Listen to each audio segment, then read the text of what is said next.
అందరికీ వందనాలు. ప్రభువును దీవించును గాక. చిన్న వాక్యం ధ్యానం చేద్దాం. ప్రభు చిత్తమైతే 19వ తారీఖు మనం కూడా ఇక్కడ క్రిస్మస్ ఆరాధన చేసుకుందాం. చూడండి, లూకా సువార్త 2వ అధ్యాయం, క్రిస్మస్ సందేశం.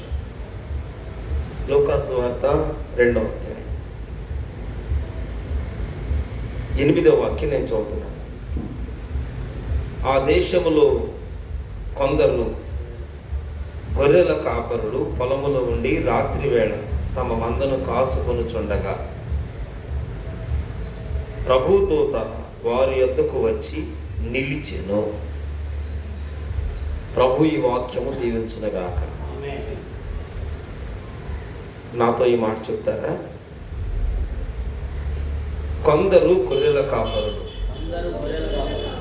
పొలములో ఉండి రాత్రి వేళ తమ మందను కాచుకొనుచుండగా ప్రభువు దూత వారి యొద్దకు వచ్చి నిలిచెను. ప్రభువు మహిమ వారి చుట్టూ ప్రకాశించెను. ఆమె ఆమె మూడోసారి ఆమె చెబుతాము. మంచిది. కొందరు గొర్రెల కాపరు. బైబిల్ చెబుతుంది గొర్రెల కాపర్లు ఉన్నారు. మన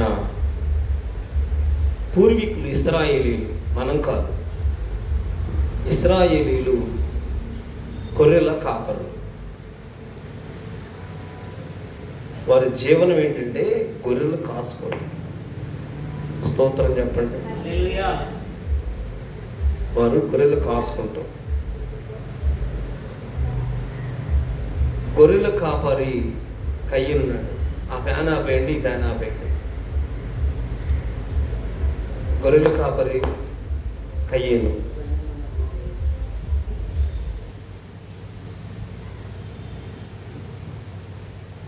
మొదటిగా ఉన్నవాడు గొర్రెల కాపరి. ఒకటి ఆదికాండం అధ్యాయంలో ఒకరు గొర్రెల కాపరి. తర్వాత ఆదామును కూడా ఏదైనా వనంలో కాపలా కాయటానికి దేవుడు నియమించాడు. ఆమె ఆదామును ఏదైనా వనము కాయుటకు ఆయన నియమించాడు. ఈ కాయటంలో సరిగా కాయలు.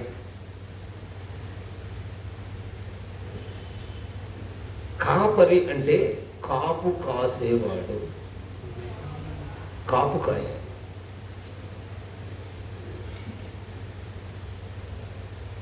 కొందరు కాపరులు గొర్రెలు కాచుకుంటూ ఉన్నారు, తమ మందను కాసుకుంటూ ఉన్నారు. అది రాత్రి వేళ. మనం అధ్యాయం చదువుతున్నప్పుడు ఆదాము ఏదైనా మనము కాయటానికి పెడితే ఆదాము ఫెయిలైపోయాడు, బయటికి తోసేసాడు, తోసివేయబడ్డాడు. కాపు కాసేటప్పుడు ఏది తినవద్దో ఏది చేయవద్దో దేవుని ఆజ్ఞ ఉంది అక్కడ. మనుషుడి మాట కాదండి, ఎప్పుడు మనుషుడి మాట తీసుకోవద్దు. వాక్యము నీతో మాట్లాడువాడు నేను ప్రకటిస్తున్న నజరేయుడని యేసు. ప్రభువు మాట్లాడునుగాక. ప్రభువు మాట్లాడతారు. రెండవది, ప్రభువు దర్శించే విధానం. రెండవది, మనుషుల పైన అనుకోకూడదు. ఇక ఏదేను వనమును సేద్యం చేయటానికి, కాపలా కాయటానికి తను కాపరిగా పెట్టాడు దేవుడు.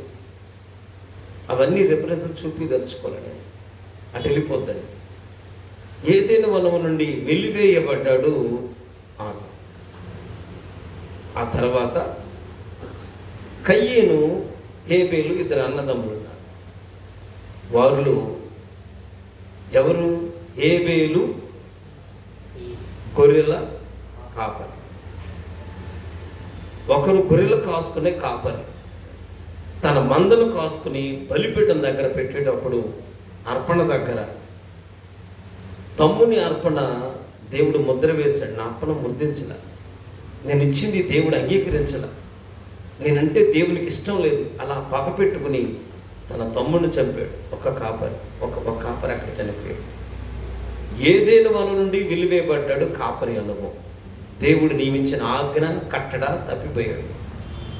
అర్పణ దగ్గర బలిగా మారిన వాడు ఒకడున్నాడు సుమా, కాపరి. ఆయన కూడా ఇలా మన పూర్వీకులు అధ్యాయాలు మనం చదువుతున్నప్పుడు లేఖనాలను బట్టి కాపరులు, మందల కాపరులు, ఈ మందల కాపరుల నుండి సమూయేలు గ్రంథం వచ్చిన తర్వాత రాజులుగా ప్రతిష్ఠించబడ్డారు. వారిలో కాపరులు వచ్చారు, యాజకులు వచ్చారు, ప్రవక్తలు వచ్చారు. ఇంతమంది చేత జీవము కలిగిన దేవుడు తన పని చేసుకుంటూ వస్తున్నారు. ఎన్ని వచ్చినా కాపరులు మాత్రం కాపరి పనిలోనే ఉన్నారు. ఆమేన్ చెప్పండి. కాపరులు తమ మందను కాసుకుంటున్నారు సుమా. అందుకనే యేసు ప్రభువారు వచ్చింది యాజకుడుగా రాలేదు, ప్రవక్తగా రాలేదు. నేను గొర్రెలకు మంచి కాపరిని అని చెప్తున్నాను. మంచి కాపరి ఏం చేస్తారని మనకు అర్థం అవటానికి యేసు ప్రభువారు అంటారు, మంద కొరకు తన ప్రాణం పెడతాడు అంటారు. మంద కొరకు ప్రాణం పెట్టేవాడు, ప్రభు చెప్పిన దానిని కాచేవాడు, అవసరమైతే బలిపీఠం దగ్గర ప్రాణం పెట్టేవాడు, మంద కొరకు పూట పడేవాడు.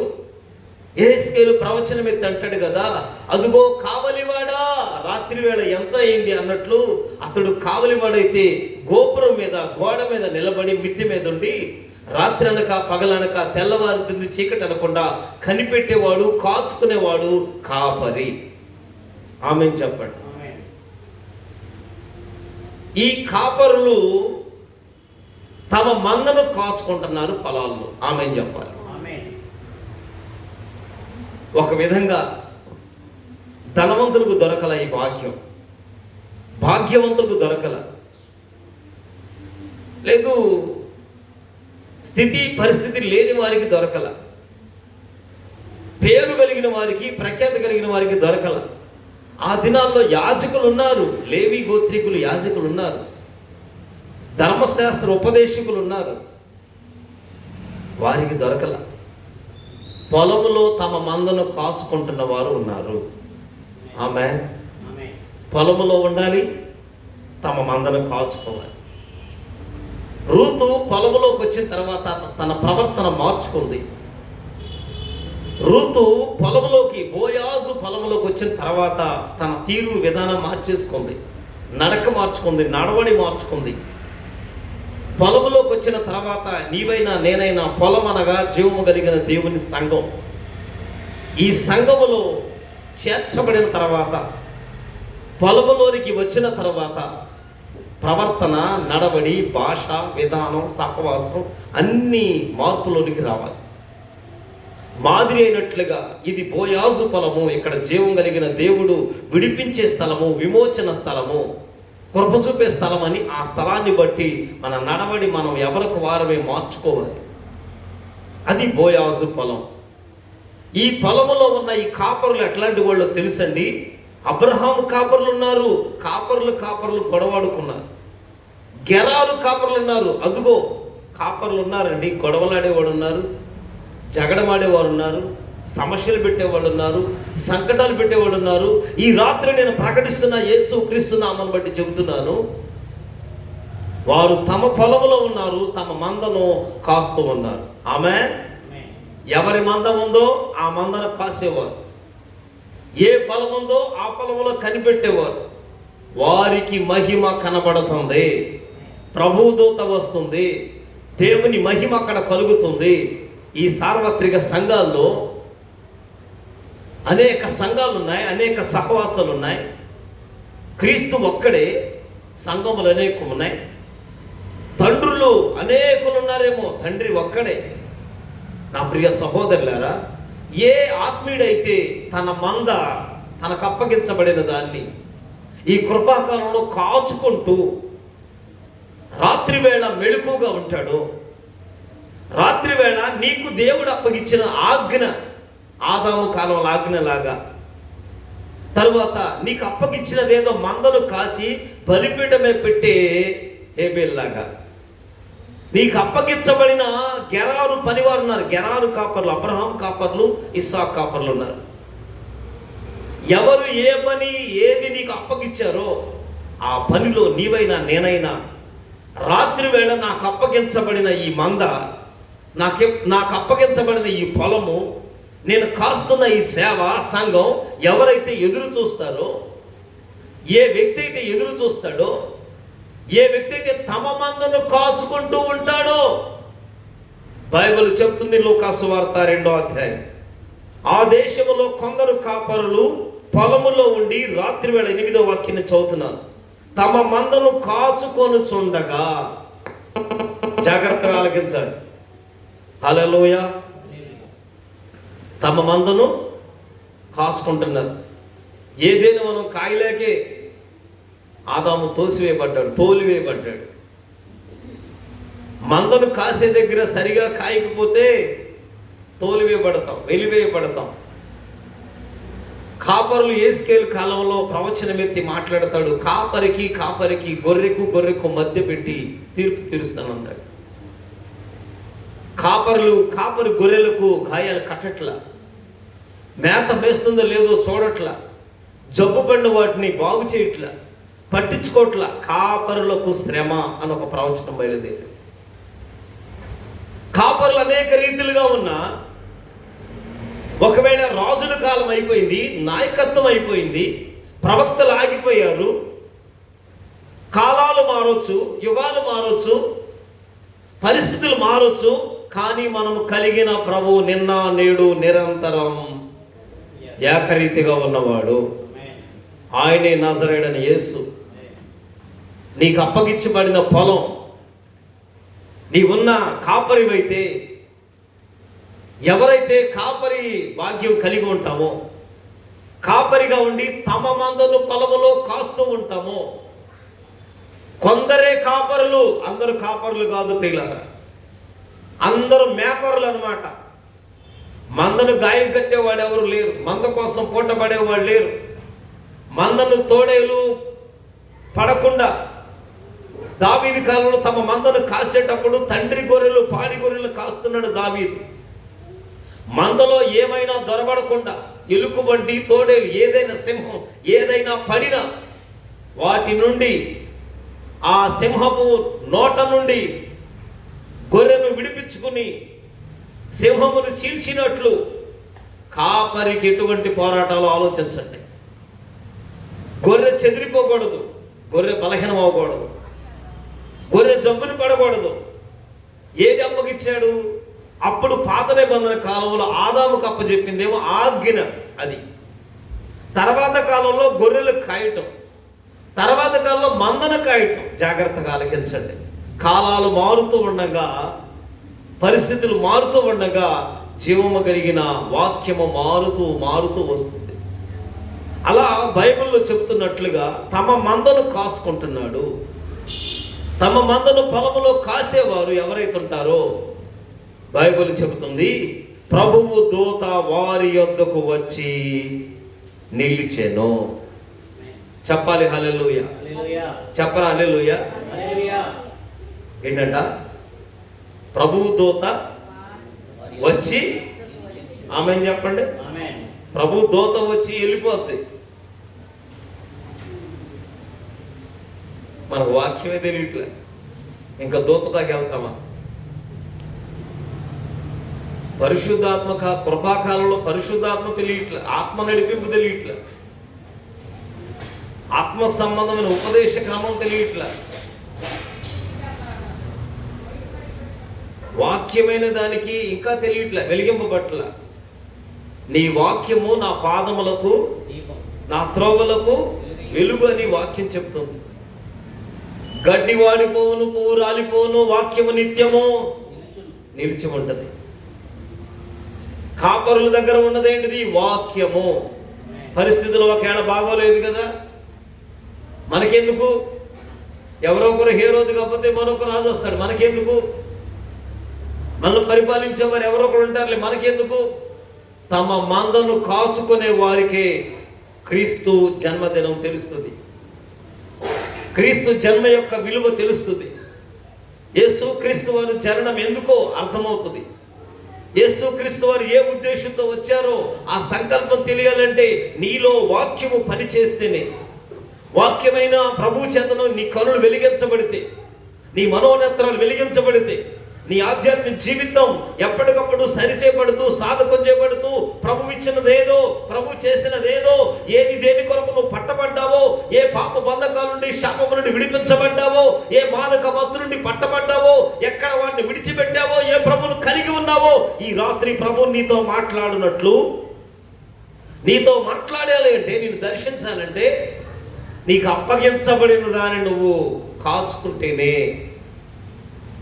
నీకు అప్పగించబడింది ఏది? అది విడిచిపెట్టేసావు. నీకు అప్పగించబడింది ఏది? అది విడిచిపెట్టేశావు.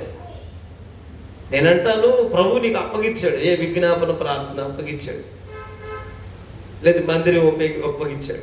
ఏదో ఒక పరిచర్య ఉంటుందండి, పని లేకుండా ఉండదు. పని లేదంటే వాడు సోమరి వాడంట. పంటికి ఎట్టుంటాడు? పంటికి పులిపాడు. సోమరవాని చేనన్ని ముళ్ళ తొప్పలే ఉంటాయి. సోమరుడికి ఏ పని ఉండదు, ఏం అడగడు. ఎందుకంటే సోమరి, వాడికి పని ఉండదు. నీవు రక్షించబడ్డా, వెలిగించబడ్డావంటే నీవు పొలములో ఉన్నావా? పొలములో ఉండి ఈ కృపకల్ని ఏం చేయాలి? మందను కాసే వారికి వాడు కాపరి. ఆమేన్. బైబిల్ చెప్తుంది, జ్యేష్ఠుల యాజకులైన జ్యేష్ఠుల సమూహం, యాజక సమూహం. మరి నీవు నేను ఈ రాత్రి ఎలా ఉన్నావు? వారు తమ మందను కాసుకుంటా ఉన్నారు. నీకు ఇచ్చిందని కాసుకుంటున్నావా? కాసుకోలేదు కదా, సరే కాసుకోలేదు. నీకు ఇచ్చింది విడిచిపెట్టేశావు. నీకు ఇచ్చింది విడిచిపెట్టి వేరొక దాని కొరకు చూస్తున్నాం అనుకోండి, సరే అట్ట పోతున్నాం. ఆ కింద మాట చదవండి. ప్రభువు దూత, 9వ వాక్యం, ప్రభువు దూత వారి యొద్దకు వచ్చి నిలిచెను. ఆమేన్. ఎవరు రావాలి? ప్రభువు దూత రావాలి. ఆమేన్ చెప్పండి. ఆమేన్ చెప్పండి. ప్రభువు దూత రావాలి. హల్లెలూయా. అంచె దినాల్లో అందరి మీద నా ఆత్మను కుమ్మరిస్తాను. యోవేలు ప్రవచనం, అందరి మీద నా ఆత్మను కుమ్మరిస్తాను. ముసలివారు, వృద్ధులని, దాసులని, దాసీలని గొప్పవాడ లేదు. కళలు, దర్శనాలు, ఆత్మ చేసే పని ఉందొకటి. వీటిలో ప్రభువు దూత వచ్చి నిలవాలి. ఎప్పుడన్నా ఆలోచించావా? ప్రభువు దూత రాత్రిపూట మెళుకు ఉందా? రాత్రి వేళ బైబిల్ చెప్తుంది, ఒకసారి చూడండి. పరమగీతం అధ్యాయం తీయండి. ఎవరైనా పరమగీతం అధ్యాయం తీయండి. ఒక మాట మీ జ్ఞాపకం చేస్తా. పరమగీతం గ్రంథం, పరమగీతం ప్రసంగి పక్కనే చూడండి. 3వ అధ్యాయం నేను చదువుతున్నా. రాత్రి వేళ పరుండి నేను నా ప్రాణప్రియుణ్ణి వెతికి తిని. ప్రాణప్రియుణ్ణి అంట రాత్రి వేళ పరుండి వెతుకుతుందంట. పడుకుని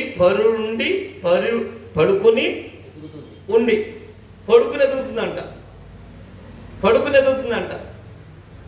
ఎంత వెతికినను అతడు కనబడలేదు. రాత్రి వేళ మందన కాసే వాళ్ళు ఎలా ఉన్నారు? స్తోత్రం చెప్పండి. రాత్రి వేళ మందన కాసే వాళ్ళకి ఏం దొరికింది? ప్రభువు దూత. తమ మందను కాసుకుంటా ఉన్నారు. నీవు రక్షించబడ్డావు, నీ కుటుంబాన్ని నువ్వు కాపలాదారివేనా? ప్రభు నీ దీపం వెలిగించాడు. నీ దీపం వెలిగించేటట్టే ఉందా? వాళ్ళు నడిచే త్రావలకి, వెళ్ళే త్రావలకి. నీ దీపం మంచం కింద, సోమర్తనం కొంచెం కింద కొలతలు, అంచనాలు వాటి కింద పెట్టేసేవారు. ఒకసారి ప్రభు వెలిగించాడు, ఒకసారి వెలిగించబడినది మరలా వెలిగించబడ్డ అసాధ్యమేగా. పరలోక మర్మములు తెలుసుకున్న తర్వాత, మారు మనసు తెలిసిన తర్వాత, రక్షణ తెలిసిన తర్వాత, పునరుద్ధానము తెలిసిన తర్వాత, నిత్య జీవం ఈ పునాదులను ఎరిగిన తర్వాత మరలా నేను నూతనపరచడం ఇక అసాధ్యం, ఇక అయిపోయింది, ఇక ఆ దీపం మారిపోయినట్టే. అది ఆ దీపం వల్ల వెలిగించబడబోటానికి ఏంటి? వాత వేయబడిన మనస్సాక్షి, రోమపత్రిక ప్రకారం. ఇక దేవుని విడిచిపెట్టి మనుషుల్ని కనపరుస్తాడు. దేవుని విడిచిపెట్టి దేవుని కలిగిన, దేవుని సృజించిన ఈ సృష్టిని ఆరాధిస్తాడు. సృష్టిని దైవంగా మర్చుకుంటాడు. ఒకప్పుడు పరలోక మర్మములు ఎరిగి, పునరుద్ధానము జీవము తెలిసి, నిత్య జీవం తెలిసి, దేవుని సత్యం తెలిసి, దేవుని వెంబడించి, దేవుని బలమైన పునాది, మారు మనసు అనే పునాది కలిగి ఉండి మరలా నిన్ను వెలిగించబట్టం అసాధ్యము. అది బైబిల్ చెబుతుంది. రాత్రి వేళ పొరుండి వెతికే ఆత్మీయుడు నీకు. నీ మందను కాసుకునేదేమి లేదు, వెలిగించబడ్డావు. నీ ఆధ్యాత్మిక జీవితానికి మెళుకువ లేదు, నీ ప్రార్థనకు మెళుకువ లేదు. అయిపోయినాయి 2024 అయిపోయి. నీ ముందు గొప్ప దాటిపోయినాయి. కరోనా లాంటివి దాటిపోయినాయి. నీకు తెలుసా 2025 ఎలా ఉంటుందో?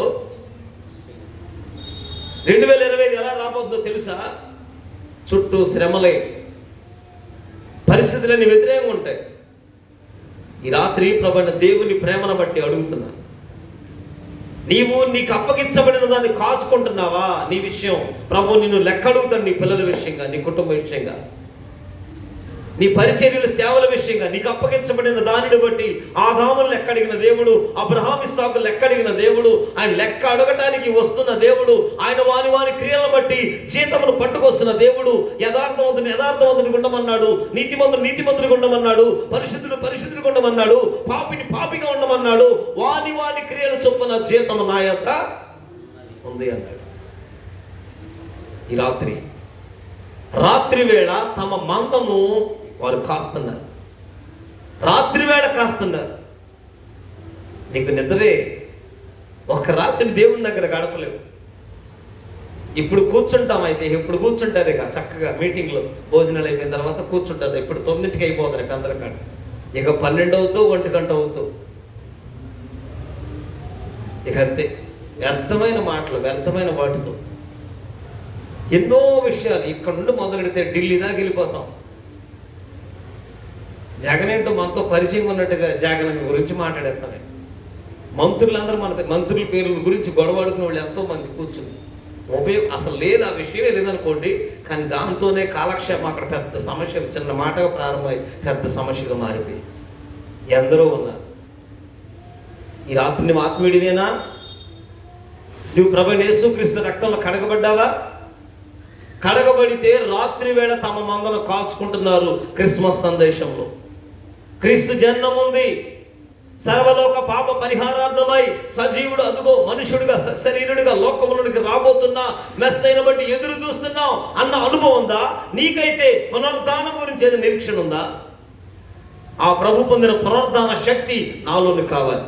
ఏ రీతిగా మా ప్రభు చనిపోయి సమాధిలోని తిరిగి లేచాడో ఆ పునరుద్ధాన మహిమ శక్తి నాకు కూడా కలుగునట్లు నేను ఎత్తబడే గుంపులో ఉండాలి. జీవ గ్రంథంలో నా పేరుండాలి. మహిమలోనికి చేర్చబడాలి. ఈ రాత్రి నన్ను ప్రభు పిలుస్తాడు. ఈ రాత్రి నా పరుగు ముగించబడద్ది. ఈ రాత్రి నా పట్ల నేను చేసిన పనులన్నీ లెక్కలోకి వస్తున్నాయి. నా దేవునికి లెక్క అప్పచెప్పిన వానిగా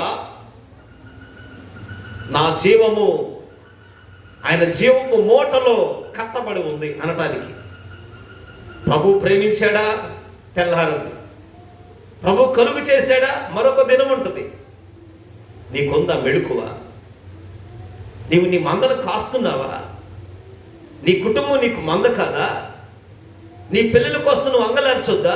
నీవు మెళుకుగా ఉంటే, ప్రార్థిస్తూ ఉంటే బైబిల్ చెబుతుంది ప్రభువు దూత వచ్చి, చూడండి అక్కడ, ప్రభువు దూత వచ్చి వారి యొద్దకు వచ్చి, ఆమేన్.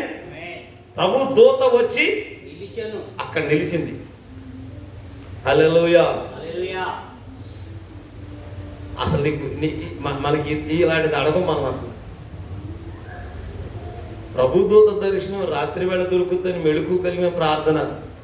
యేసు ప్రభు వారు భూమి మీద సంచరిస్తున్న దినాల్లో పగల సువార్తకరణ చేసి రాత్రి అంతా కొండకెళ్ళి ప్రార్థన చేశారు. మనమైతే కనుక కూతంత ఒత్తేనా, కూతంత తెలితేనా ఎట్లా కవర్ చేస్తామంటే, నాకు షుగర్ అండి, నాకు బీపీ అండి, నాకు ఎవరు లేరండి, మనం ఇలా అడ్డు చెప్పుకుంటాం. యేసు ప్రభు వారండి పరిశుద్ధుడైన ప్రభు అండి, పాపరహితుడు, పాపము లేనివాడు, జన్మ కర్మ పాపం ఎక్కడ లేనివాడు, ఆ జన్మ బ్రహ్మచారి. ఆయనకి పెళ్లి లేదు, ఏమి లేదు, సశరీరుడికి వచ్చిన సజీవుడైన దేవుడు, ప్రాణం పెట్టుటకు తిరిగి తీసుకున్నకు అధికారం కలిగిన వాడు. అంతటి ప్రభువు లోకంలో సువార్త, పగలు సువార్త చేస్తే రాత్రిపూట కొండ దగ్గరికి, ఏకాంత కొండకి వెళ్ళి ప్రార్థనలు ఉన్నారు. ఇది తప్పించు తండ్రి అని ప్రార్థన చేస్తున్నారు. మరి మనం రాత్రి వేళ పరుండి ఉండి ప్రాణప్రియుడిని ఎదుగుతూ ఉంటాం. రాత్రి వేళ పడుకుని ప్రార్థన చేస్తాం, కాలక్షేపం చేస్తాం, సమయం చేస్తాం. ఇలా చేస్తే క్రీస్తు నీలో జన్మిస్తారా? క్రీస్తు నీలో జన్మించడానికి, యేసు క్రీస్తు నీలో జన్మించడానికి మెళుకువ ఏది? మెళుకువ ఎవరైతే ఉంటారో, ఏ ఆత్మీయుడైతే మెళుకువగా ఉంటాడో, తన మందను కాచుకుంటూ ఉంటాడో, తన మంద తనకి అప్పగించబడినది ఏది, తను చేసేది ఏది, తన దేవుడు వారి వారి సామర్థ్యమును ఎరిగి వారికి అప్పగించిన పని, వారికి అప్పగించిన తలాంతు, వారికి ఇచ్చిన తలాంతు అంతే. నేను 2 చేయగలను, నాకు 2 ఇచ్చాడు. నువ్వు 5 చేయగలవు, నీకు 5 ఇచ్చాడు. 5, 2 ఎప్పుడు సమానం అవ్వవు. 5 ఇచ్చిన వాడు 5 సంపాదించాను అన్నాడు, 2 ఇచ్చిన వాడు 2 సంపాదించాను అన్నాడు. వాడి సామర్థ్యానికి వాడు ఏం చేయలేదు, 1 ఇచ్చాడు. వాడి సామర్థ్యం అది 1 ఇచ్చాడు. ఈ 1 ఇస్తే 5 ఆయన చూశాడు, 2 ఇంకా చూశాడు. ఒక లైన్లో ఉన్నాగా, ఇప్పుడు ఇక నాకు ఇచ్చింది 1గా, ఏముంది ఈ 1. ఆయన వచ్చి అడిగేపాటికి మనం ఏం చేస్తాం, మన వల్ల అవుద్దా? ఈ 1 నాకే కనుక ఆయనకి ఇచ్చిన 5 నాకిస్తే, ఆయనకి ఇచ్చిన 3 నాకిస్తే, నేను ఏదో ఒకటి చేసేవాడిని, నేను ఏదైనా చేస్తే శక్తిమంతుడండి, నేను చేయగలను. నాకు ఇవ్వకుండా నాకు 1 ఇచ్చాడు. నాకంటే పనికిమన్నాడు వాడికేమో అంతగానా నా అంటే వాడికంటే నేను హీనమైన ఉన్నా. వాడికి 3, వాడికి 5 ఇచ్చినప్పుడు నాకు 1ఏనా? నాకు కూడా 7, 8 లేదా 5, 3 ఇవ్వచ్చు కదా. ఇవ్వకుండా 1 ఇచ్చాడుగా. కనుక ఈయన విత్తన చోట పంట కోస్తాడు. కఠినుడు విత్తన చోటే పంట కోస్తాడు, విత్తనం వేయడు, కానీ పంట కావాలని చూస్తాడు. అమ్మో ఇటువంటి వాడు వస్తాడు, తప్పకుండా అడుగుతాడు. కాబట్టి నాకెందుకు అని చెప్పి ఇచ్చిన తలాంతు, ఇచ్చిన కృప, ఇచ్చిన అభిషేకం, ఇచ్చిన ఏదైతే దేవుని శక్తి, దేవుని ప్రభావం, దేవుని తేజస్సు, దేవుని సన్నిధి, ఏదైతే జీవము కలిగిన దేవుని ఎదురు వచ్చిందో దాన్ని రోమాలలో చుట్టేసి కట్టేసి గొయ్యి తవ్వి దాంట్లో పెట్టి పూడి చేశాడు. ఇదేనా మెళుకువ? నీ తలాంతు. రాత్రి వేళ తమ మందను కాచుకుంటున్నారు, వాళ్ళంతే. 1 ఉంది నాకు అంతే, తమ మంద కాయాలంతే, 1కే సువార్త నిర్మించాలంతే, 1కే చెప్పాలంతే. ఎన్ని సంవత్సరాలు ఏమో మనకెందుకు, మన పని మనం చేస్తున్నాం. పనిలో మనం దేవుడిచ్చిన పని చేస్తున్నాం అంతే. మనుషులు అప్పచెప్పేది, ఇందులో జీతాలు ఇచ్చేది లేదు, ఏమీ లేదు, ఎవరేమి ఇచ్చేది లేదు. విశ్వాసము సేవ చేసుకుంటూ వెళ్ళిపోతుంది. జీతాలు అయితే ఉంది, అక్కడే ఉండరండి. ఏ సంఘంలో ఆ సంఘంలో ఎవరు ఉండరండి. అక్కడికి వెళ్ళి కాసేపు చెప్పండి, నెలకు 10,000 ఇస్తా ఉన్నారనుకోండి. వెళ్తాడు, కాసేపు మైకులు పెట్టుకుని పాటలు పెడతాడు, కాసేపు కూర్చుంటాడు, టీ తాగుతాడు, వచ్చేస్తాడు, తాళాలు వేసేస్తాడు, వచ్చేస్తాడు. 10,000 వచ్చేస్తే శుభ్రంగా సరిపోతాయి. ఇంకో పని వచ్చుకుంటాడు, ఇంకో చోట ఇంకో 5,000 వస్తాయి, సరిపోతుంది. ఇంకో పని వచ్చుకుంటాడు. ఇట్లాంటి ఖాళీ సిటీలు ఎక్కడ ఉన్నాయి, ఖాళీ చోట్ల ఎక్కడ ఉన్నాయి, మనకే టైంపాస్ అవుద్ది. ఇంటికాడ ఉంటే బీపీలు షుగర్లు వచ్చే కంటే వెళ్తే శుభ్రంగా వెళ్ళి టైంపాస్ అవుద్ది అని తీసేసుకుని కాసేపు కూర్చుని వచ్చేస్తాడు. 4 చోట్ల 4, 5, 20,000 వచ్చినా చాలు ఈ రోజుల్లో. నువ్వు కాపరివా మేపరివా లెక్క అడుగుతాడు దేవుడు. ఇచ్చిన తలాంతు లెక్క అడుగుతాడు, ఇచ్చిన రక్షణ బట్టి లెక్క అడుగుతాడు. నిన్ను ఎందుకు రక్షించాడో ప్రభు అందుకు లెక్కడుతాడు. నీ రక్షణ నీకు అనుకూలమే, నీ మార్పు నీకు అనుకూలమే కాదంటల్లా. బైబిల్ ఒకటి చెబుతుంది, వారు తమ మందను కాసుకుంటున్నారు, రాత్రి వేళ మెలకుగా ఉన్నారు, తమ మంద కాచుకుంటా ఉన్నారు. ఈ మంద ఇది కాసేది సరిలేక, కాసే కాపరి సరిలేక ఓడిపోయిన వారు ఉన్నారు. ఆధ్యాత్మిక జీవితం వెలివేయబడిన వారు తమ మందను కాసేటప్పుడు యాకోబు సాక్ష్యం ఇస్తాడు, ఎండకెండాను, మంచుకు తడిసా, నేను ముమ్మారు చేత మార్చాను నా పట్ల, నేను నీ గొర్రెలు ఒక్కదాన్ని కూడా పోనీలేదు. దేవుడు విడిచిపెట్టాడా? లాభాన్ని అనేక మార్లు జీతం మార్చాడు, అనేక మార్లు మందలు మార్చాడు, పిల్లనిత్తనని మోసం చేశాడు. దేవుడు విడిచిపెట్టాడా? స్తోత్రం చెప్పండి. మందను కాసే దగ్గర మనం ఏం చేస్తామంటే, మంద అంటే మనకి నీకు ఎంత కావాలి, నీ సంఖ్య ఎంత కావాలి? జీవము కలిగిన దేవుని సన్నిధిలో ఉంటే రాత్రి వేళ వారు తమ మందను కాస్తూ ఉండగా ప్రభువు దూత వారి యొద్దకు వచ్చి, ఆమేన్, ప్రభువు దూత రావాలి, ఆమేన్ చెప్పాలి. నీ పరిచర్యలు ప్రభువు చూడాలి, నీ పని దేవుడు చూడాలి, నీ ప్రార్థన ప్రభువే చూడాలి. నీ కుటుంబంలో కాల్సిన కన్నీరు, చేస్తున్న ప్రార్థన, చేస్తున్న మొరలు సమస్తము జీవం కలిగిన దేవుని సన్నిధికి వెళ్ళాలి. బైబిల్ చెప్తుంది, వారు మొరపెట్టగా చెవియొగ్గి ఉత్తరం ఇస్తాను, నాకు మొరపెట్టి నేను ఉత్తరం ఇస్తాను. వారి మొర నా యొద్దకు వచ్చింది, లేయా ద్వేషము బట్ట నేను చూశాను. ఆగరు అరణ్యంలో కన్నీరు విడుట, ఆగరు మొరపెట్ట దేవుడు చూశాడు. ఒక్కరే ఆగరు ఉన్నది అక్కడ, లేయా ఒక్కతే ఉన్నది అక్కడ. ఇశ్రాయేలు మొరపెడుతున్నారు, 400 సంవత్సరాలు అయిపోయినాయి, మొరపెడుతున్నారు. వారి మొరలన్నీ నా సన్నిధికి చేరిని, నేను వారి మొరలు విని దిగి వస్తున్నాను అని వినిపించడానికి. నీకుందా మెళుకువా? నీ యొద్దకు ప్రభు దూత వస్తుందా? ప్రభు దూత నీ యొద్దకు రావాలి. ప్రభు దూత, బైబిల్ చెప్తుంది, ప్రభు దూత వచ్చి, చూడండి అక్కడ, ప్రభు దూత వారి యొద్దకు వచ్చి నిలిచి ఉండగా, ఆమె వారి యొద్దకు వచ్చి నిలిచింది. వారి యొద్దకు వచ్చి ఏం చేసింది? ఆమె చెప్పాలి. ప్రభు దూత రావాలి. ఎంతమంది ఇది కోరుకుంటాం? ఎంతమంది కోరుకుంటాం? మనమేం కోరుకుంటామంటే, ఆయన అప్పుడు జరిగినలే, క్రిస్మస్ అంటే క్యాండిల్కి అంతే, ఇప్పుడు జరుగుతాయా? ఈ విశ్వాసం వల్ల ఏంటంటే నీకు అంత అవిశ్వాసం, 2 ధోరణుల మీద ఉంటావు, 2 తలంపులు ఉంటావు. అటు జరిగింది అనుకో, ప్రభు స్తోత్రం, ఇటు జరిగితే సాక్ష్యం చెప్తావు అంతే, లేకపోతే లేదు, ఏమీ లేదు. లాటరీ విశ్వాసం. అన్న, ప్రభువు దూత అందరి యొద్దకు రాలా.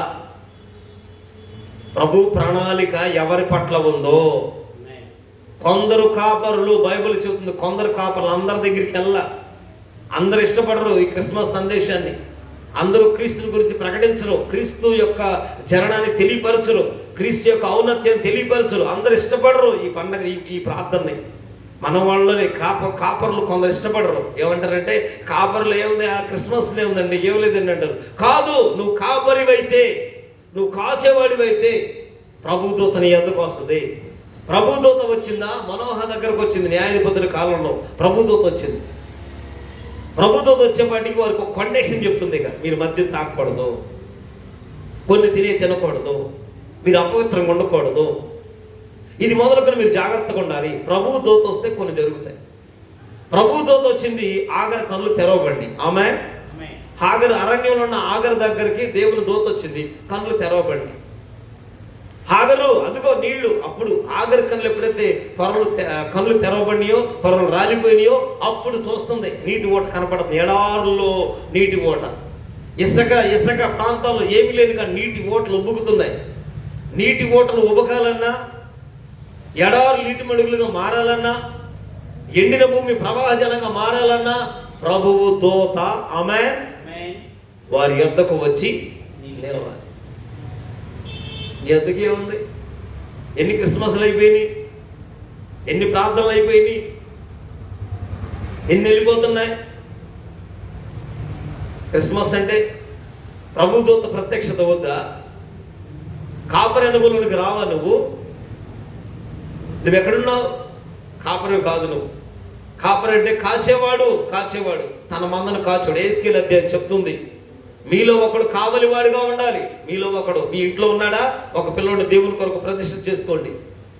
అతడు దూరం నుండి చూస్తాడు, శ్రమను చూస్తాడు, ఏదైనా హెచ్చరిక చేస్తూ ఉంటాడు, తెలియపరుస్తూ ఉంటాడు. కావలివాడు మీకోసం కావలిగా వస్తూ ఉంటాడు. ఒకవేళ 5 పిల్లలు ఉన్నారా, మా పిల్లలందరూ ఉన్నతమైన స్థాయిలో ఉండాలి. ఎవరు దేవుని పనిలో ఉండకూడదు అనుకుంటామా? ఎవరు దేవుని పనికి వెళ్ళకూడదు. అమ్మాయి అమ్మ 10 పనులు ఉన్నాయి, మనకి ఏదో ఆలోచన చేస్తాం. అసలు ప్రభు వాక్యం చెప్తుంది, నీలో ఒక జనాన్ని దేవుడు కోరుకోవాలి, ఒకరు దేవునికి ఇచ్చేవారుగా. ఏరి కావలివారు, ఏరి మెలుకుగుండి అనుభవేది. ఇక ప్రభు దూత లేదు అక్కడ, సాతాను దూత పనిచేస్తుంది, సాతాను సామ్రాజ్యం పనిచేస్తుంది. సాతాను గడు కళ్ళెత్తున్నాడు, సాతాను గడు దర్శనం ఎత్తున్నాడు, సాతాను గడు మాట్లాడుతున్నాడు, సాతానే వెలుగుదూత వేషం వేస్తున్నాడు, సాతానే కాపరుంటే కాపరిలాగా, సువార్థికుడు కాపరి వేషం వేస్తూ ఉన్నాడు. వాడి వేషాలు వేసుకుంటూ వెళ్ళిపోతున్నాడు. అపోస్తుల వేషం వేస్తున్నాడు, పరిచారకుల వేషం వేస్తున్నాడు. మనల్నే ఉందండి. ఆ దినాల్లో అపోస్తులని పౌల్ని అడ్డగించాడంట, వెలుగుదూత వేషం వేస్తున్నాడు. నా ప్రియ సహోదరులారా, క్రీస్తు జన్మించేది, క్రీస్తు జననం చూసేది మొదటగా మెళుకువగలిగిన కాపరులు, రాత్రి వేళ మందను కాసే కాపరులు. వారికి ఒక మాట దొరికింది, ప్రభువు దూత వారి యొద్దకు వచ్చి నిలిచింది. హల్లెలూయా. ప్రభువు దూత అక్కడికి వచ్చి నిలిచిందంట. చూడండి, ప్రభువు దూత వారి యొద్దకు వచ్చి నిలిచెను. ప్రభువు మహిమ, ఆమేన్ చెప్పండి. ప్రభువు దూత వచ్చింది, ఆడికి ఏం దొరికింది అప్పుడు? మహిమ. ఆమె నా మహిమను నేను ఎవరికి ఇచ్చేవాడును? ఎవరికి పడితే ఆడికి ఎవడు దేవుడు మహిమ. తన మహిమని ఎవరికి పడితే వాళ్ళకి ఇచ్చేవాడు కాదు. మహిమ, ఆమె చెప్పండి. గ్లోరీ, మహిమ. ఈ మహిమ కావాలా? అందుకే మహిమ నుండి అధిక మహిమకు అపోస్తలుడు పౌలు అంటాడు, కృప వెంబడి కృప, మహిమ నుండి అధిక మహిమ. దేవుని మహిమ అందరికి ఇచ్చేవాడు కాదు. మరి ఈ రాత్రి అయినా ప్రభు దూతని యొద్దకు రావాలి నేను కోరుకున్నా. ప్రభు దూత వచ్చిందా? ప్రభు మహిమ ప్రకాశిస్తుంది, వారి చుట్టూ ప్రకాశిస్తుంది, వారి చుట్టూ దేవుని మహిమ సంచరిస్తుంది, వారి చుట్టూ దేవుని ప్రకాశమని వెలుగు అక్కడ ప్రకాశిస్తుంది. ఎక్కడ? పొలాల్లో ఉన్నారు వారు, పొలములో ఉన్నారు. పొలములో ఉండి మందలు కాసుకుంటున్నారు. లేవీలు లేరా? పరిసయ్యులు లేరా? ఉన్నారు. మోషే ధర్మశాస్త్ర ఉపదేశకులు లేరా? ఉన్నారు. లేవీలు ఉన్నారు, ఉపదేశకులు ఉన్నారు. అప్పటి కాలంలో అక్కడ ఉన్నవారు ఉన్నారు. ఎవరు మెలుకుంటారు, ఎవరు తమ మందను కాస్తూ ఉంటారు, తమకు అప్పగించబడినది కాచుకుంటూ ఉంటారు. నాకు అప్పగిచ్చాడు నా దేవుడు, నాకు ఇచ్చాడు, దీన్ని నేను కాస్తున్నాను, నేను పోనీలా, దీన్ని ఎక్కడి నుండి నాకెందుకు అనుకోలా. నీ మనసును బట్టి, నీ ఆలోచన బట్టి, నీ ఆలోచన యావత్తు సఫలపరిచే దేవుడు, చూస్తున్న దేవుడు, నీ నడవడి చూస్తున్నాడు. నీ మాట పుట్టక మునిపే, ఆలోచన రాక మునిపే ఆయన ఎరిగి పరిశీలన చేసే శక్తిమంతుడు. ఆ ప్రభు దగ్గర నీకు అప్పగించబడిన కాస్తున్నావా? కాచుకోవటం నీకు చేతనవుతుందా? కాచుకోవటం అప్పగించిన మందను కాసుకోవటం. అప్పుడు ప్రభుదూత వచ్చింది. ప్రభుదూత వచ్చి వారి దగ్గర నిలిచింది ముందు. హల్లెలూయా. ప్రభుదూత వచ్చి నిలబడింది అంతే. ఆమె ఈ దూత వస్తే అప్పుడు యాజకులు ఉన్నారు చూడండి, జాగ్రత్తగా ఆలకించారు. చెప్పనా ముగిచ్చాను, స్తోత్రం చెప్పండి. ప్రభుదూత పాత నిబంధన కాలం అనేక సార్లు వచ్చింది. అప్పుడున్న యాజకులు, లేవి గోత్రికులు వారి క్రమం చొప్పున దోపార్తలు ఇస్తూ ఉండాలి. వారి క్రమం చొప్పున. ఇక వాళ్ళ తరంలో ఏంటంటే ఒకరోజు ఒకడు దేవాలయంకి వెళ్ళి దోపం వేస్తూ ఉండాలి. దోపార్తలు వేస్తూ ఉన్నప్పుడు జకరియా దగ్గరకి ప్రభుదూత వచ్చింది. జకరియా దగ్గరకి ప్రభుదూత వస్తే జకరియా దాన్ని అంట, ప్రభుదూత తనతో మాట్లాడుతుందిగా. ఆ ప్రభుదూత మాట్లాడుతుంటే అనుమానించాడంట. స్తోత్రం చెప్పండి. అప్పుడు జాగ్రత్తగా ఆలకించాలి. ధూపమేసే వారి వారి తరగతి చొప్పున, క్రమము చొప్పున దేవుని ఎదుట యాజక ధర్మం చేసే వాళ్ళకేమో ప్రభువు దూత మాట్లాడుతుంటే ఆ మాటలు వింటూ అధైర్యపడ్డాడు, అనుమానించాడు, సందేహించాడు. ఉండేది ఎక్కడ? యాజక ధర్మం. చేసేదేంటి? దేవుని పనే చేస్తున్నాడు. దేవుని మాట అంటే అనుమానం, దేవుని దర్శనం అంటే అనుమానం. ఈసారి ఇది నెరవేరే వరకు మౌనం అయిపోతాం అంతే. వెళ్ళేటప్పుడు మాట్లాడుకుంటూ లోపలికి వెళ్ళి, కానీ వచ్చేటప్పుడు మాటలేవు, మౌనం అయిపోయాడు, మోగోడుగా అయిపోయాడు. దేవుని మాట నెరవేరే వరకు తన నోటి మాట రాలేదు. జాగ్రత్త.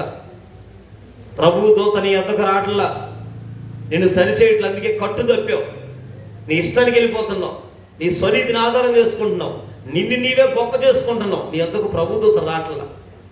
ప్రభు దూత నీ ఎద్దకు వచ్చి నీ ఎద్ద నిలిస్తే దేవునికి మహిమ కలుగుతుంది, దేవునికే ప్రభావం చెల్లునుగాక. నీవంటావు, మాకు కాదు యెహోవా, మాకు కాదు. ఘనత, మహిమ, స్తోత్రములు, కృతజ్ఞతలు మీకే చెల్లునుగాక. ఏదైనా మీకే, నాకు కాదు. నీకే ఘనత రావాలి, నిన్ను పొగడాలి, నిన్ను మెచ్చుకోవాలి. బ్రదర్ బాగుంది అసలు అనాలి, చప్పట్లు కొట్టాలి, ఉద్యోగపరచాలి నిన్ను. నువ్వు ఆడేది క్రికెట్ గేమ్ కదా, నువ్వు ఆడేది ఖోఖో ఆట కదా. నేనేం చేయాలంటే పక్కనలో చప్పట్లు కొడుతూ ఇళ్ళేస్తూ నీ పేరుని 10 సార్లు అందరూ పలుకుతా కేకలేస్తూ ఉంటే వారి కోసం నాకు ఇంతమంది ఫ్యాన్స్ ఉన్నారా, ఎంతమంది అబ్బాయిలు నా ఇంకా చూస్తున్నారా, కాబట్టి నేను ఇంకా బాగా ఆడాలి, బాగా ఆడాలని నువ్వు గేమ్ ఆడతావు. అప్పుడు ఆడతావు గేమ్, లేకపోతే నువ్వు ఆడలేవు అనమాట. నిన్ను ప్రోత్సహించేది కాదు ఇది. యనమనుడు చప్పట్లు కొట్టేది కాదు. బైబిల్ చెప్తుంది ప్రభువుకు మహిమ, ప్రభువు మహిమ. ఇదిగో చూడండి, లోకా సువార్త 2వ అధ్యాయం వినంట. ప్రభువు మహిమ వారి చుట్టూ ప్రకాశించింది. హల్లెలూయా. మహిమ ప్రకాశించింది. ఈ మహిమ ఏం చేస్తుందో ప్రభు చిత్తమైంది ఈసారి చెప్తాను. మహిమ వారి చుట్టూ ప్రకాశించింది. ప్రభు తోతలేదుగా మనకి. నీకు మహిమ ఏం తెలుసు? దేవుని మహిమ తెలిపితే దేవుని మహిమ పరుస్తావు, దేవుని మహిమ పరుస్తావు. అతడు కన్నులు, నాకు ఏం కావాలి నీకు అన్నాడు. నా కన్నులు తెరువయ్యా అన్నాడు. అయితే నా వల్ల నీకేంటంటే కన్నులు తెరమను. కన్నులు తెరిస్తే అడుక్కునేవాడు ఆయన్ని అక్కడ పడేసి దేవుని మహిమ పరుస్తూ, ప్రభుని మహిమ పరుస్తూ యేసుని వెంబడిస్తా వెళ్ళిపోయాడు. ఆ ఎరుకో దగ్గర ఉండలే. ఇంకా ఆ ఎరుకో దగ్గర నిలబడి అక్కడే కూర్చుంటాను. అయ్యా బెదరు కత్తి, ఇటు వచ్చినప్పుడు కత్తి ఎక్కువ చూడండి, నన్ను చూడండి. ఇవాళ ఎంతోమంది బాగుపడ్డారు, ఎంతోమంది మేలు పొందుకున్నారు, ఎంతోమందికి మేలు కలిగింది, ఎంతోమంది ఆశీర్వదించబడ్డారు. నువ్వు దేవుని మహిమని తెలియదుగా, దేవుని మహిమపరచడం తెలియదుగా, దేవుని సత్యం నీకు తెలియదుగా. ఎందుకని? నీ క్రిస్మస్లో క్రీస్తును జన్మించటం, క్రీస్తును ఆరాధించటం, క్రీస్తు జన్మదినంలో క్రీస్తును ఆరాధించటం, క్రీస్తును మహిమపరచడం. ఏంటి క్రీస్తును మహిమపరిచేది? వారి దగ్గరికి ప్రభు దూత వచ్చి నిలబడింది. అప్పుడు నిలబడితే, ప్రభు దూత వస్తే అక్కడ దేవుని మహిమ వారి చుట్టూ ప్రకాశించింది. హల్లెలూయా. మహిమపరచడం అంటే నీకు కలిగింది, నీ బ్రతుకు లేదు కదా, అదే దేవుడు కొట్టేస్తే ఆ రోజు, అదే అప్పుడే ఆ స్థితిలో నిన్ను అట్లా ఉంచితే, నీకు కలిగినదంతా ఒకసారి పోతే, కలిగితేనేమో దేవుని మహిమపరచం, కలగపోతే నేను దేవుని మీద నిందేస్తాం. దేవుడు అండి బాబు. దేవుని నమ్ముకుని 2 సంవత్సరాలైనా మాకే జీవితాలు బాగుపడలేదండి. అయితే పెళ్లి బాజా, లేకపోతే డోలు బాజా మాకు అన్నా. ప్రభువు మహిమ వారి చుట్టూ ప్రకాశించింది. ప్రభు మహిమ. అందుకే మహిమలోనే మహిమ. ఆ మందిరాన్ని వారు ప్రతిష్ఠ చేస్తున్నారు. కొన్ని సంవత్సరాలు కట్టిన మందిరం ప్రతిష్ఠ చేయబడుతుంది. దేవుని ప్రభావ మహిమలు, తేజస్సు ఆ మందిరం దిగి వచ్చేపాటికి యాజకులు నిలవలేకపోయిరి. యాజకులకి దేవుని మహిమ తెలియలే. ఈ కృపాకాలంలో భాగ్యం ఏంటో తెలుసా? దేవుని మహిమ తెలుస్తుంది. నీకు అర్థమవుతుంది లేదో మరి. అసలు దేవుని మహిమ తెలుస్తుంది ఈ కృపాకాలంలో. అప్పుడు వాళ్ళకి దేవుని మహిమ తెలియదు. దేవుని మహిమ ఎలా ఉంటుంది, మహిమలో అవసరాలు ఏంటో తీరదేవాళ్ళకి తెలియదు, మహిమ తెలియదు. అందుకే కాపర్లు ధనవంతులు దొరకలా, భాగ్యవంతులు దొరకలా, లేవీలేని వాళ్ళకు దొరకలా. అప్పుడున్నారు ధర్మశాస్త్ర ఉపదేశులు ఉన్నారు, పరిశీలు ఉన్నారు, సుంకరులు ఉన్నారు, ధర్మశాస్త్రం ఎరిగిన శాస్త్రులు ఉన్నారు, ఉపదేశకం ఎరిగిన వారు ఉన్నారు, పరిశుద్ధ నియమం కలిగిన వారు ఉన్నారు, ప్రతిష్ఠత కలిగిన వారు ఉన్నారు. వారికి ఎవరికి దొరకలేదు. ఎవరికి దొరికింది? కాపరులు తమ మందను కాచుకునేవారు. ఎవరి మందాలు కాచుకుంటామో, ఎవరి కుటుంబాలు కాచుకుంటామో, ఎవరి రక్షణ వాళ్ళు కాచుకుంటామో, ఎవరికి రక్షించబడిన సాక్ష్యాన్ని కాపాడుకుంటామో, ఎవరి విశ్వాసాన్ని కాచుకుంటామో బైబిల్ చెబుతుంది ప్రభువు దూత నిలుచునుగాక. ప్రభు దూత అక్కడ నిలబడదు. ప్రభు దూత నిలబడిందా నీ దుఃఖం నాట్యంగా మారిపోతుంది, నీ వేదన మబ్బులు తొలగిపోతాయి. నేను క్రీస్తు కొరకు జన్మించాను. ఆమె నన్ను క్రీస్తు రక్షించారు, నా ప్రభు నన్ను రక్షించారు. ఇక నీ హృదయం ముందు విశ్వాసం కలుగుతుంది, నీ నోటితో పలుకుతావు, నీ దేవుని కొరకు నిలబడతావు. నీ దేవుని యందు శ్రమైన, ఇరుకైన, ఇబ్బందైన, కరువైన, కష్టమైన మరి ఏదైనా కానీ ప్రభువుకి మహిమ కలుగునుగాక. కలిగినది ఏదైనా ప్రభు వలన కలిగినది, ఉన్నది ఏదైనా ప్రభు వలన ఉన్నది. ఈ రాత్రి నా ప్రభు పిలిస్తే ఆయన మహిమలో ఉంటాను, ఆయన తరుణి మిస్తే ఆయన కొరకు సాక్షిగా ఉంటాను. ఆమేన్ చెప్పండి. బ్రతుకుట క్రీస్తే, చావైతే లాభం అన్నట్లుగా. క్రీస్తు మహిమ కలిగి తెలియలేదు కదా, క్రీస్తు మహిమ నిన్ను ఆవరించలేదు కదా, మహిమ నిన్ను ఆవరించలేదుగా. అందుకే శరీరంగా ఆలోచనలు, శరీరమైన వాటిని, శరీరమైన కలిగిన వాటిని, శరీర సంపద వైపు, శరీర ఇచ్చల వైపు, ఈరోజు బాగున్న రేపేంటో మన పరిస్థితి, రేపటి భవిష్యత్తు, రేపటి కాలం అనుకుంటున్నాం. కాదు, లేదంటలేదు, అది వద్దంటలేదు. కానీ బైబిల్ చెబుతుంది మహిమ. మహిమాన్ని చుట్టూ ప్రకాశించాలి. నువ్వు వెలుగు ఉన్న కాపరివేనా? ప్రభువైన దేవుని దగ్గర నువ్వు కాపరివేనా? ప్రభు నీకు అప్పగించిన దాన్ని కాస్తున్నావా? మందిరానికి మందిర పరిచారకులు దావీదు నియమించింది. మందిర ప్రాకారాల పరిచారకులు, మందిర ఆవరణ పరిచారకులు, మందిరానికి పాటలు పాడేవాడు, మందిర శుభ్రం చేసేవాడు, దీపంలో నూనె పోసేవాడు. ఎవరి పని వాడికి దేవుడు నియమించాడు. దావీదు లేవీలను నియమించాడు. లేవీలను మొదట దావీదు పోషించాడు, తర్వాత వాళ్ళనే యూదులే పోషించారు, ఇశ్రాయేలే పోషించారు. ఇవాళ ఇక్కడ అలా లేదు. ఇవాళ ఆధ్యాత్మిక జీవితాలు లేవు, అంతా వ్యతిరేకం ఉన్నాయి. నువ్వు దేవుని మహిమ ఎలా చూస్తావు? నీ చుట్టూ మహిమ అలా ప్రకాశిస్తుంది. నీ ద్వారా దేవునికి మహిమ రావాలని ఉందా? నా మాట చేతైనా, ప్రవర్తన చేతైనా, సాక్ష్యం చేతైనా ఏదైనా ఒకరిని రక్షించాలయ్యా. నీ మహిమ అక్కడ కనపడాలి ప్రభువా. నీకు మహిమ రావాలయ్యా, మీకే ఘనత రావాలి, మీరే ప్రభావం చెందాలి, మీ నామం కనపరచబడాలి, మీ రాజ్యం కట్టబడాలి, నీ చిత్తం భూమి మీద నెరవేర్చబడాలి, నీ ఉద్దేశం సఫలపరచబడాలి. నువ్వు కోరుకుంటున్నావా? నీవేం కోరుకుంటున్నావు? ఈ క్రిస్మస్ సందేశంలో నీవేం కోరుకుంటున్నావు? క్రీస్తు జన్మదిన నీవేం కోరుకుంటున్నావు? నిజంగానే కాపరి దగ్గర కోల్పోయావు, కాపు కాసే దగ్గర ఫెయిల్ అయిపోయావు, తప్పిపోయావు. కాపు కాసే దగ్గర లేదు, ఇక కాపులో లేవు, కాపు తొలగిపోయాము, ఇక కాపు నుండి బయటకు వచ్చేసాం. కాపరి విన్నా కాదు, ఇక ఇప్పుడు నేను కాపరిని కాదయ్యా. ఒకప్పుడు కాపు కాశాను, ఇప్పుడు కాపు కాయలేకపోతున్నా. ఒకప్పుడు భారం ఇచ్చాడు ప్రభు, ఇప్పుడు భారం లేదు. ఒకప్పుడు ఇచ్చి ఒకప్పుడు తీసేసుకునేవాడు కాదండి. ఒకప్పుడు ఇచ్చి ఒకప్పుడు తీసేసుకునేవాడు కాదు. నీ సామర్థ్యం మెరిగి నీకు అప్పగిచ్చాడు, అది గుర్తుపెట్టుకోవాలి. నీ సామర్థ్యం మెరిగండు. యవ్వన కాలంలో రక్షించబడ్డావో, నడి వయసులో రక్షించబడ్డావో, ఏ వయసులో ఏ బలంలో దేవుడు నిన్ను పిలిచాడో, ఏ సమయం నీకు అప్పగించాడో, అప్పగించబడిన దినమని నీకు ఒక నిరీక్షణ తెలియాలి. బైబిల్ చెప్తుంది ఈ నిరీక్షణ మనలను యవ్వన కాలం వెలిగించబడి ముసలితనాన్ని అడ్డం పెట్టుకోకూడదు. ఎప్పుడు రక్షించాడు? ఆమె వెలిగించబడి నాట నుండి నేటి వరకు నిన్ను ప్రభు పట్టుకున్న రోజు నుండి ఈ రోజు వరకు నువ్వు ఎలా ఉన్నావు? ఏ పని కొరకు మనం వెలిగించబడ్డాము? ఏ సాక్ష్యం కలిగి ఉన్నాము? ఆ సాక్ష్యమే పోయిందనుకోండి, సాక్ష్యం చచ్చిపోయిందనుకోండి, ఇక ఉపయోగం లేదు. ఈ రాత్రి అయినా దేవుని మహిమలో ఆమె నీ చుట్టూ ప్రకాశించాలి. దూత నిలిచి ఉండాలి, ఆమె మహిమ ప్రకాశించాలి. హల్లెలూయా, హల్లెలూయా. ప్రభు మహిమ నిలిచి ఉండునుగాక. మన చుట్టూ నిలిచి ఉండాలి. కాపరులకు దొరికిన భాగ్యం. నువ్వు వెలుగుంటే, కాపు కాస్తూ ఉంటే, ప్రభు నీ వద్దకు వస్తారు. నీ వద్ద నిలిచి ఆయన మహిమ నీ చుట్టూ ఆవరించేస్తుంది, ప్రకాశిస్తుంది. అప్పుడు మహిమలో ఉన్నాం కదా.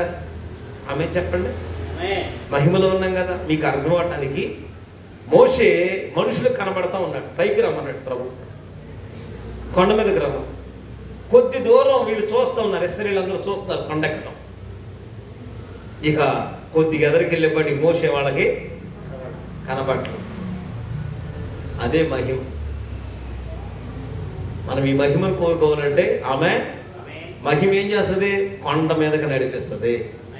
ఒంటరిగా ఉండేటట్టుగా నిన్ను పరిపూర్ణతలోనికి తీసుకొస్తుంది, పరిశుద్ధతలోనికి తీసుకొస్తుంది, సమర్పణలోనికి తీసుకొస్తుంది. వైరాగ్యం కలిగిన విశ్వాస జీవితం. దేవుడు ఏది కోరుకున్నాడో నీ పట్ల, ఏది తన చిత్తం మీద ఉందో అది నెరవేర్చడానికి ముందుకు నడిపించేదే మహిమ. ఈ మహిమ ప్రకాశించాలి ప్రతి వ్యక్తి మీద.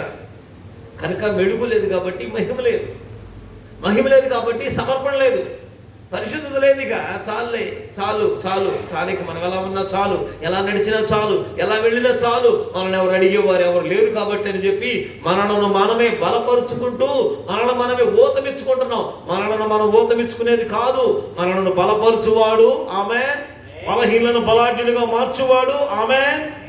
ఆయనే నజరేయుడైన యేసు. కృంగిన వారిని ఏమో బలహీనలను బలపరుస్తుంది, బలాఢ్యుడిగా చేస్తుంది. కృంగిన వారు లేవనెత్తి, అరే నా దగ్గర శక్తి లేదే, శక్తిహీనుల్ని పరాక్రమశాలుగా చేస్తుంది. ఆ మహిమ వస్తేనే జరుగుతుంది. ఈ మహిమ లేదుగా కనుక ప్రార్థన జీవితం, విశ్వాస జీవితం చల్లారిపోయింది. నీ ఆసక్తి పోయింది. ఆసక్తి పోతే ఏమవుద్ది? ఏమండి, ఒక మబ్బు పట్టింది, ఏమంటారు తెలుసా? ఈ మబ్బు వాతావరణం మారింది అంటారు. ఇప్పుడు వర్షం మబ్బు ఇది లేదు, ఫలానా తేడా అని ప్రకృతిని బట్టి గుర్తించగలుగుతాం. నీ ఆత్మీయుడి వ్యక్తిని గుర్తించాలి. నీ మహిమ పోగొట్టుకున్నావు, దేవుని మహిమను పోగొట్టుకున్నాను, దేవుని వెలుగును పోగొట్టుకున్నా, దేవుని దగ్గర వెలుగు పోగొట్టుకున్నా. ఖచ్చితంగా శ్రమ నీ మీద కాసుకుంది. ఈ రాత్రి శోధన నీ మీద కూర్చుంది. శోధకుడు శోధించడానికి బయలుదేరుతున్నాడు, శ్రమ పెట్టడానికి బయలుదేరుతున్నాడు. అదిగో సాతాను దండు బయలుదేరుతుంది. ఇప్పుడేంటి? ఒకప్పుడు మహిమ ఉందిగా, ఇప్పుడు మహిమ పోయింది. ఇక ఒకప్పుడు వెలుగు ఉందిగా, ఇప్పుడు వెలుగు పోయింది. ఇక సాతాను నీ మీద దాడి చేయడం బయలుదేరుతున్నాడు.